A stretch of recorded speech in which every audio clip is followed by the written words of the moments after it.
সুন্দরবনে আবার শুরু হচ্ছে বাঘসহ ১৪টি প্রজাতির শুমারি।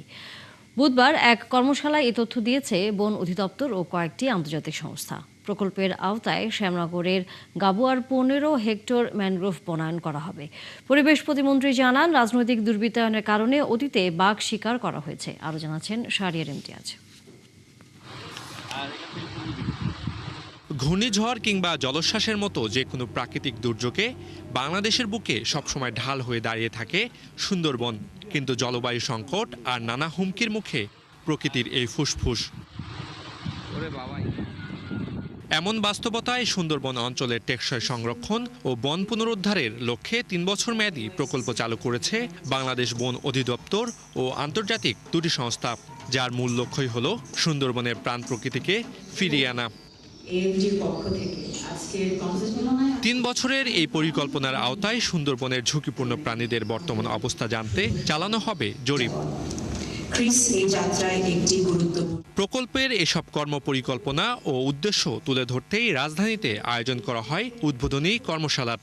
পরিবেশ প্রতিমন্ত্রী বলেন, পরিবেশ সুরক্ষায় বর্তমান সরকার অনেক বেশি আন্তরিক।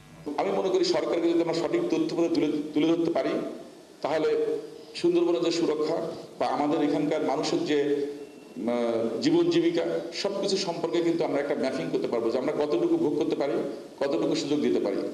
কারণ সুন্দরবনে মনে করেন বাঘ হরিণ শিকার সহ অনেক ধরনের অপকর্ম হয়, যেগুলোর পিছনে রাজনৈতিক দুর্বৃত্তায়ন থাকে। বাট আমি এতটুকু বলতে পারি যে বর্তমান সরকার দায়িত্ব নেওয়ার পরে কোনো দুর্বৃত্তায়নকে প্রশ্রয় দেওয়া হয়নি। আর পরিবেশ মন্ত্রী বলেন, সুন্দরবন সহ দেশের সামগ্রিক পরিবেশ সুরক্ষায় জাতীয় ও আন্তর্জাতিক সব পর্যায়ে কাজ করছে বর্তমান সরকার। জলবায়ু পরিবর্তনের ঝুঁকি, দূষণ, আবাসস্থল ধ্বংস এবং জীববৈচিত্র্যের ক্ষয় মোকাবিলার সমন্বিত ও দীর্ঘমেয়াদী উদ্যোগ প্রয়োজন। একক কোনো প্রতিষ্ঠান এসব চ্যালেঞ্জ মোকাবিলা করতে সক্ষম নয়।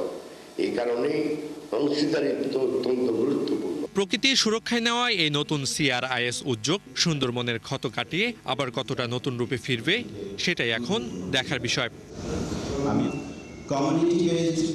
শাহরিয়ার ইমতিয়াজ, ৭১, ঢাকা। জলবায়ু সহনশীলতা।